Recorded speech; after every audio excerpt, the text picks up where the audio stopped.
Halo semuanya, perkenalkan nama saya Lasri Maduro Saribu dari kelas SI 4106 dengan NIM 12021743110. Pada kesempatan kali ini saya akan menjelaskan mengenai tugas 11 yaitu Big Data.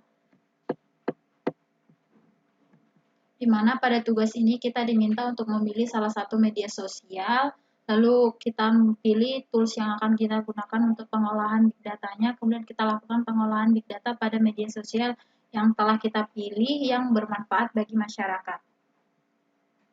Di sini saya memilih media sosial Facebook. Jadi Facebook itu merupakan suatu perusahaan yang didirikan pada tanggal 4 Februari 2004 oleh Mark Zuckerberg yang bergerak pada layanan jejaring sosial. Facebook erat kaitannya dengan penggunaan big data analytical yang merupakan suatu proses untuk meneliti serta mengolah dataset yang skalanya cukup besar sehingga mendapatkan suatu pola interaksi serta korelasi dalam suatu hubungan saat satu dengan yang lainnya. Pada Facebook, user atau pengguna dapat menambahkan identitas pribadi pada profilnya, kemudian menambahkan teman dan rekomendasi, serta fitur-fitur lainnya. Hal ini yang membuat pakar Big Data Analytical dapat membaca dan melihat pola interaksi pengguna berdasarkan data serta aktivitas yang pengguna lakukan, sehingga menimbulkan suatu permasalahan baru bagi Facebook. Nah, berikut adalah social platform reference dari si Facebook, di mana Facebook menduduki 52%. Ada juga sosial media seperti LinkedIn, Twitter, YouTube, dan other. Namun Facebook merupakan pengguna terbesar. Secara objektif, problem solution ID fitur dalam Facebook memungkinkan pengguna untuk mengunduh, akan tetapi apabila pengguna menghapus foto tersebut, tidak akan terhapus secara permanen karena Facebook menyimpannya di sebuah server.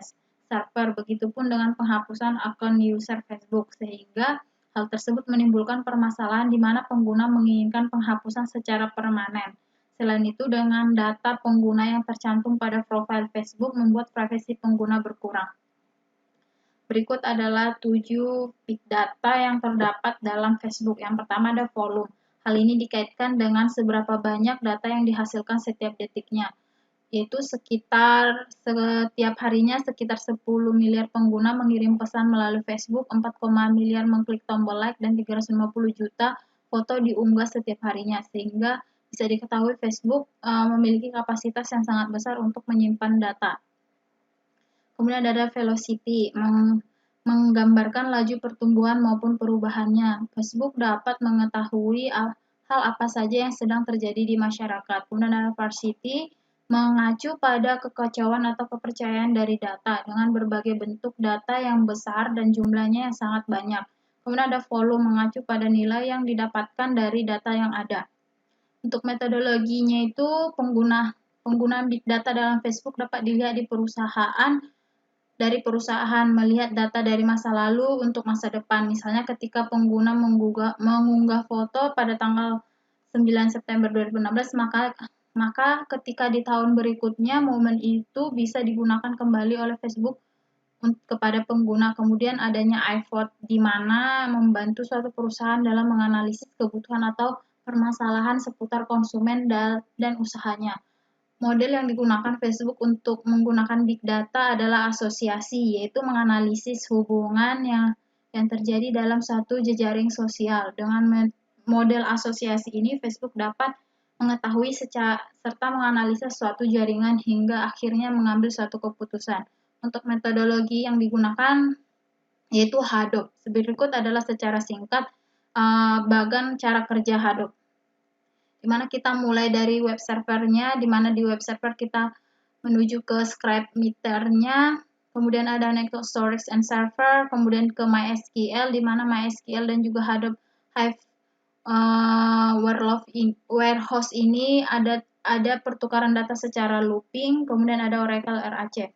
Dalam penggunaan big data di Facebook memiliki API yang merupakan sekumpulan perintah, fungsi, atau protokol yang dapat digunakan oleh programmer saat membangun perangkat lunak untuk sistem operasi tertentu, sehingga dengan API programmer dapat mengambil data melalui aplikasi visualisasi. Kemudian untuk model measurement-nya dan akurasinya, Facebook menggunakan jasa dari Hadoop. Kita menggunakan Hadoop dalam mengembangkan usaha. Hadoop bekerja dengan cara memproses data dengan skala yang besar.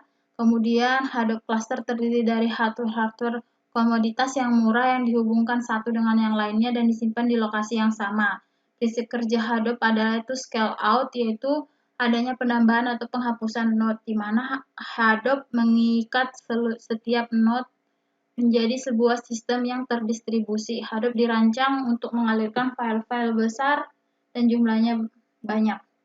Yang pertama itu keuntungan menggunakan Hadoop untuk big data. Yang pertama, Hadoop dapat memproses data dalam skala besar, dan juga Hadoop bekerja secara efisien dan dapat diandalkan secara resmi di Apache.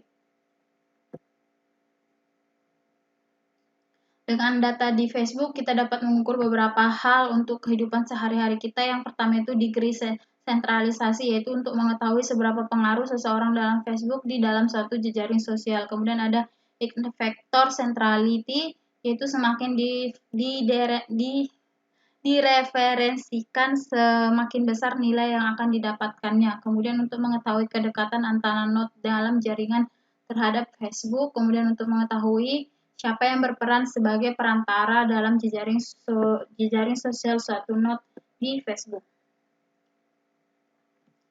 Jadi keuntungan yang dapat di sini itu kesimpulannya itu perusahaan Facebook merupakan salah satu dari sekian banyak perusahaan yang menggunakan big data dalam mengembangkan bisnisnya. Hal ini mendapatkan respon positif maupun negatif dari berbagai pihak. Sisi positif yang dapat diambil dari big data yaitu kita dapat mengetahui pola interaksi suatu jaringan di media sosial dari segi perusahaan maupun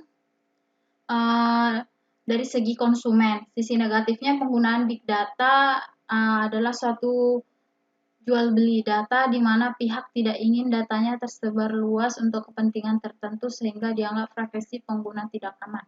Berikut adalah penjelasan saya mengenai big data dalam Facebook.